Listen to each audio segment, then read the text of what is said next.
Live Report!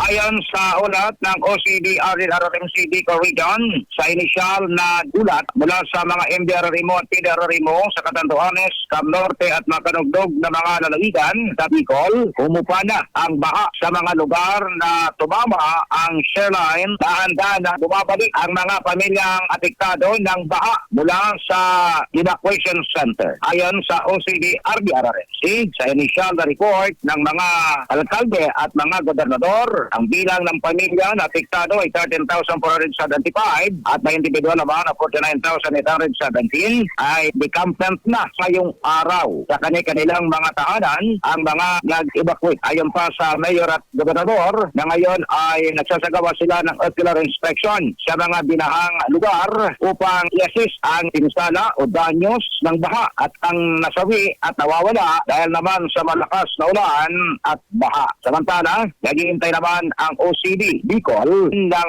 report sa mga danyos mula sa pagdaan ng baha kung mayroon ng mga pinsala sa mga pananim at iba pang fisheries or agriculture. Kasama mo sa RMN Legazpi by Province Bicol Region, Radyo Manlayo Barciliano, Tatak RMN. RMN Network News.